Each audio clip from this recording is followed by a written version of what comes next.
pagi, apa kabar Anda pemirsa? Berjumpa lagi dalam Berita Mataram hari ini. Sejumlah berita penting dan menarik lainnya telah kami siapkan untuk Anda. Di antaranya, puluhan pedagang kaki lima yang biasa berjualan di areal Bandara Internasional Lombok menggelar aksi di depan kantor Bupati Lombok Tengah untuk mengadukan nasib mereka terkait rencana penggusuran oleh pihak pengelola bandara. Tim Satuan Reserse Kriminal Polres Mataram kembali menggulung dua komplotan pelaku pencurian barang milik pedagang yang kerap beraksi di Pasar Gunung Sari, Mataram. Ratusan musisi di kota Mataram dan sekitarnya menggelar konser musik kolosal mengangkat tema Indonesia Damai yang digelar di lapangan Sangkaryang Mataram. bersama saya Lady Josman, inilah Berita Mataram selengkapnya.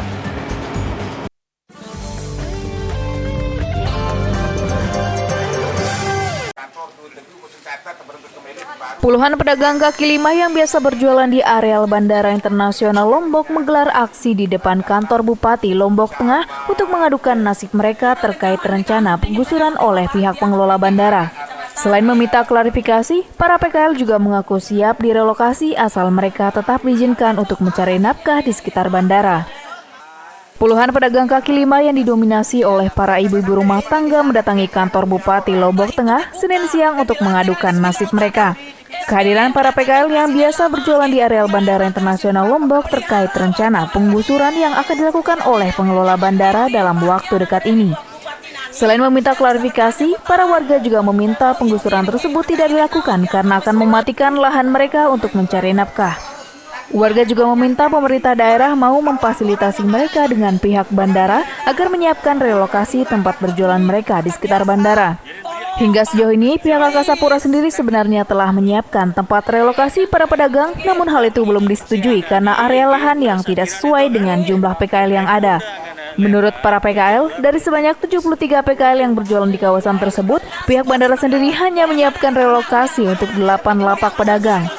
Hal ini dikhawatirkan menimbulkan gesekan sesama PKL, mengingat para PKL ini berasal dari 3 desa yang setiap hari berjualan di Bandara Internasional Lombok. Sebagai ketua PKL yang ada siap dipindahkan, namun ada tempat dipindahkan.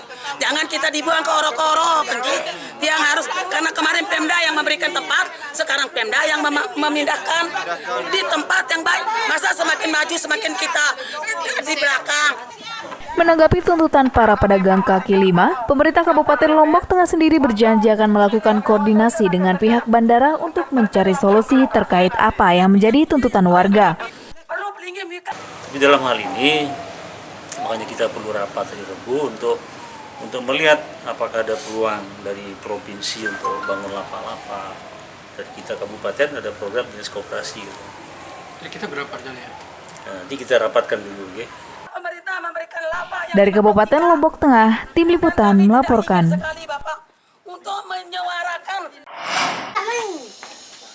Korban gempa di Kabupaten Lombok Timur masih hidup dalam keprihatinan dengan menempati tenda darurat secara berkelompok dan masih jauh dari kenyamanan. Selain berharap bantuan rehab rumah segera bisa mereka terima, para warga juga meminta perhatian pemerintah daerah untuk membangunkan hunian sementara bagi mereka agar mereka bisa hidup lebih layak. Hingga saat ini sejumlah kepala keluarga korban gempa di Dusun Dasan Baru, Desa Pringgajurang, Kecamatan Montong Gading, Kabupaten Lombok Timur masih bertahan hidup di tenda darurat karena hancurnya rumah tempat tinggal mereka karena gempa 5,8 skala Richter akhir bulan Maret lalu. Selain harus hidup dalam kondisi keterbatasan bersama anggota keluarganya, para kepala keluarga juga harus berbagi ruang dengan kepala keluarga lainnya untuk tinggal bersama dalam satu tenda karena minimnya tempat tinggal yang tersedia. Para warga sendiri saat ini masih membutuhkan perhatian pemerintah daerah untuk membangunkan hunian sementara bagi mereka agar bisa beristirahat dan hidup lebih layak sembari menunggu bantuan rehab rumah mereka selesai dilakukan. Selain mengaku kurang nyaman berada di tenda darurat yang over kapasitas, para warga juga khawatir dengan sisi kesehatan mereka terlebih di masa peralihan musim seperti saat ini. Masyarakat kami di sini yang memiliki terpal dari 3 kakak hanya 1 terpal, dan kami harapkan bantuan dari pemerintah untuk membangunkan di sini kami huntara atau tempat-tempat yang layak untuk ditinggali sementara. Meski mengaku tetap bersabar dengan kondisi yang ada, namun para warga korban gempa tetap mengharapkan uluran tangan pemerintah untuk membangunkan hunian sementara serta memperhatikan kondisi mereka yang terkena musibah untuk meringankan beban mereka selama berada di pengungsian. Dari Kabupaten Lombok Timur, Tim Liputan melaporkan.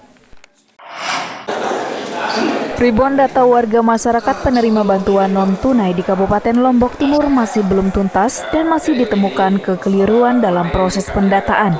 Pemerintah daerah sendiri menghimbau para pihak untuk segera melakukan validitas data agar bisa selesai pada akhir bulan April. Tak kurang dari 16.000 data warga masyarakat penerima bantuan non-tunai dari pemerintah di Kabupaten Lombok Timur masih belum tuntas dan ditemukan kekeliruan dalam proses pendataannya. Kekeliruan data warga penerima BNT antara lain seperti tidak jelasnya jumlah data penerima karena beberapa telah meninggal dunia dan kasus lainnya adalah karena telah pindah kependudukan ke kabupaten atau daerah lain. Masih belum tuntasnya proses verifikasi data warga penerima bantuan disayangkan pemerintah daerah yang meminta proses perbaikan harus segera dilakukan pihak terkait untuk memenuhi batas waktu akhir bulan April ini. Pemda juga meminta para pihak melakukan koordinasi dengan baik agar seluruh proses pendataan bisa dipastikan validitasnya berikut tingkat akurasi data penerima agar tidak menimbulkan persoalan di kemudian hari. Klasifikasinya yang perlu kita jelaskan.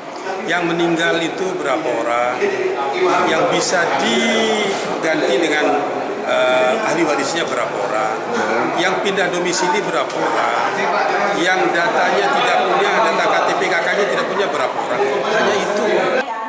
Data warga masyarakat penerima bantuan non-tunai merupakan program pemerintah pusat untuk membantu warga kurang mampu agar bisa menopang ekonominya yang diterapkan hampir di seluruh daerah di Nusantara termasuk di Nusa Tenggara Barat. Dari Kabupaten Lombok Timur, Tim Liputan melaporkan.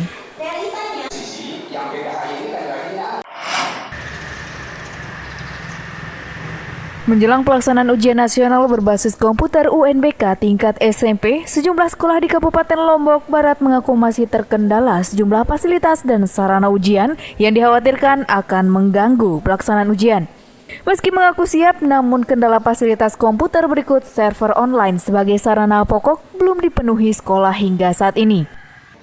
Menjelang pelaksanaan ujian nasional berbasis komputer tingkat SMP sederajat yang akan digelar pada tanggal 22 April mendatang, sejumlah sekolah di Kabupaten Lombok Barat mengaku masih terkendala persiapan teknis pelaksanaan ujian. Selain keterbatasan fasilitas atau komputer atau laptop untuk peserta ujian, pihak sekolah mengaku belum memiliki server online yang memadai untuk memastikan UNBK bisa digelar dengan lancar. SMPN 2 Gerung adalah salah satu sekolah yang mengaku belum siap dari sarana UNBK, kendati pihaknya telah menyatakan siap menggelar ujian dan telah melakukan tahapan gladi resik kepada para siswanya. Selain persoalan komputer dan server, pihak sekolah juga mengaku belum memiliki daya listrik yang aman untuk melaksanakan proses UNBK bagi tak kurang dari 98 orang siswa yang akan mengikuti ujian. Toh juga nanti walaupun tidak sekarang kita akan laksanakan, tahun depan juga pasti akan kita ketemu yang namanya UNBK ini. Akhirnya saya coba rapat dengan guru, kemudian dengan wali murid, dengan komite. Nah, kita simpulkan banyak kita coba sudah untuk UNBK mulai tahun ini. Meski mengaku belum mendapatkan solusi terkait kendala yang ada, pihak sekolah sendiri akan berupaya untuk mencukupi seluruh kekurangan fasilitas berikut sarana UNBK di sekolah mereka dengan pengadaan secara swadaya melibatkan para guru dan para wali murid. Dari Kabupaten Lombok Barat, Tim Liputan melaporkan.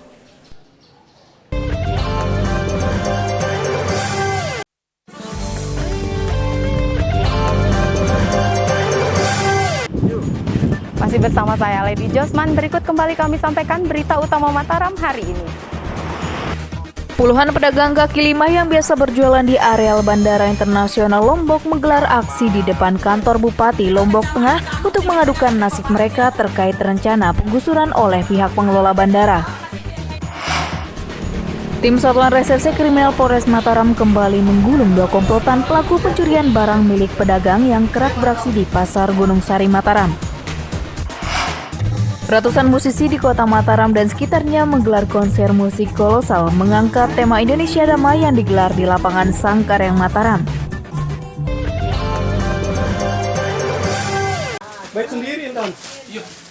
Ribuan surat suara pemilu calon presiden dan calon legislatif di Komisi Pemilihan Umum Lombok Barat dilaporkan rusak dan tidak dapat digunakan untuk keperluan pemilu tanggal 17 April mendatang.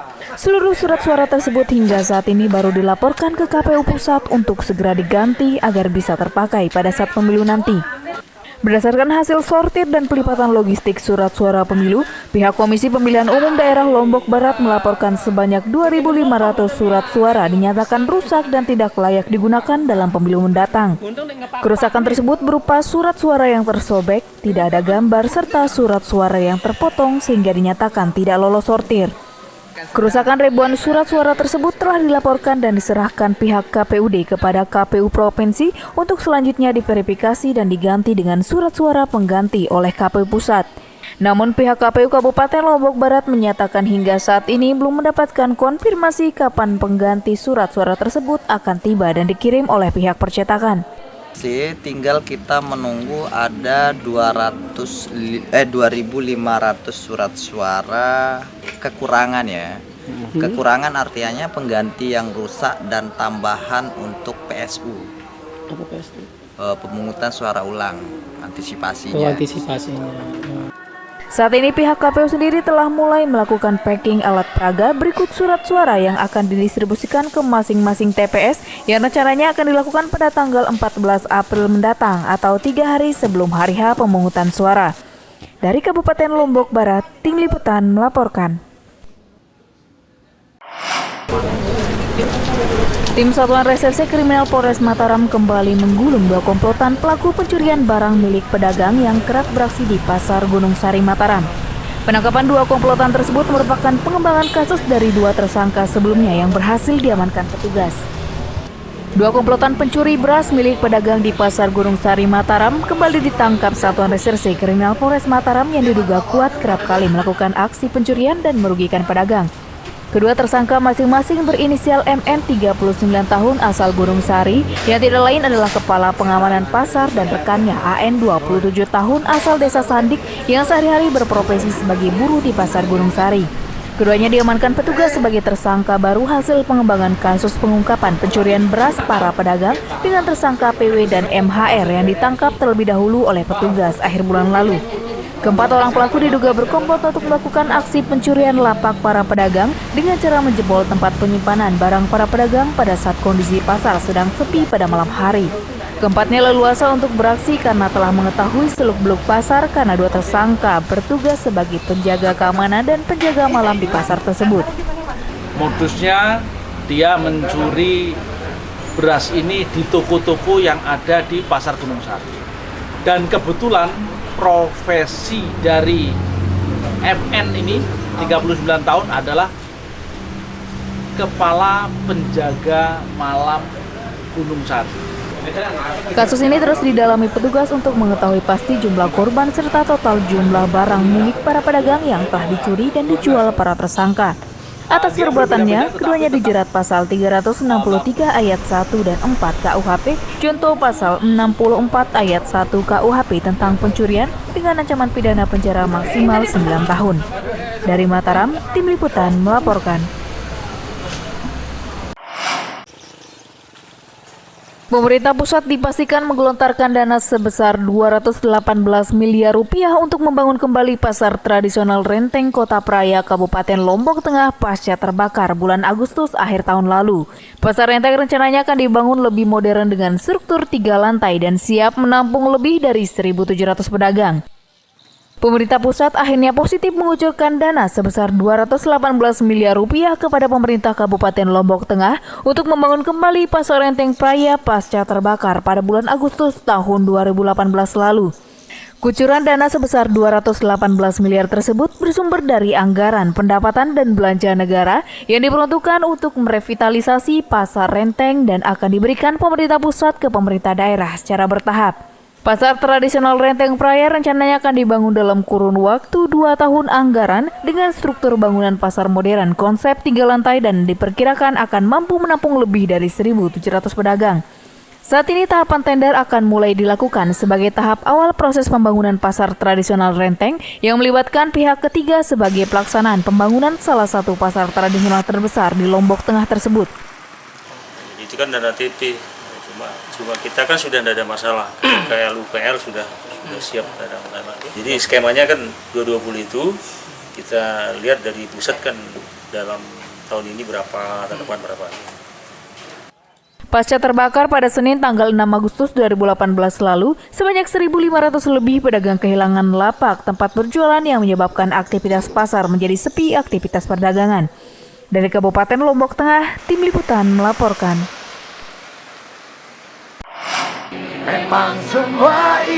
Ratusan musisi di Kota Mataram dan sekitarnya menggelar konser musik kolosal mengangkat tema Indonesia Damai yang digelar di lapangan Sangkaryang Mataram. Selain untuk tetap mempererat silaturahmi antar sesama musisi daerah, konser musik tersebut sengaja digelar untuk membangkitkan pesan damai untuk Indonesia menjelang kontestasi pemilu mendatang. Aksi ratusan musisi lokal Kota Mataram secara kolosal menggelar konser musik No Comment Festival 2019 dengan tema Cinta dari Mataram untuk Indonesia Damai, digelar di lapangan Sangkaryang, alun-alun Kota Mataram Minggu malam. Kehadiran konser musik yang diisi oleh penampilan tak kurang dari 500 musisi muda tersebut merupakan jawaban dari kegelisahan warga masyarakat dengan cukup hangatnya suhu politik menjelang kontestasi pemilu tanggal 17 April mendatang. Di sela-sela penampilannya menghibur warga masyarakat yang hadir, para musisi menyelipkan pesan damai dan menghargai perbedaan pilihan sebagai hal yang lumrah dengan tidak harus menimbulkan perpecahan antar warga masyarakat.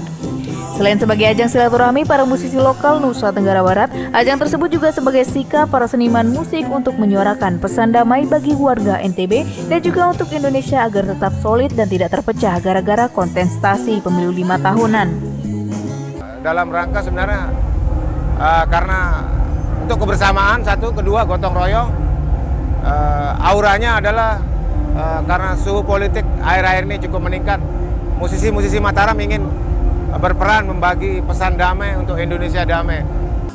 Konser ratusan musisi menggemakan pesan damai untuk Indonesia di Kota Mataram merupakan event kebersamaan yang dihelat secara swadaya para penggiat seni di NTB sebagai bentuk sumbangsi guna membawa pesan damai dan mengajak warga menjaga semangat silaturahmi dan tidak terpecah belah dengan suasana suhu politik yang menghangat menjelang pemilu. Dari Mataram, Tim Liputan melaporkan. Pemirsa, demikian berita Mataram hari ini. Saya Lady Josman, pamit undur diri dari hadapan Anda. Terima kasih, selamat pagi dan selamat beraktivitas.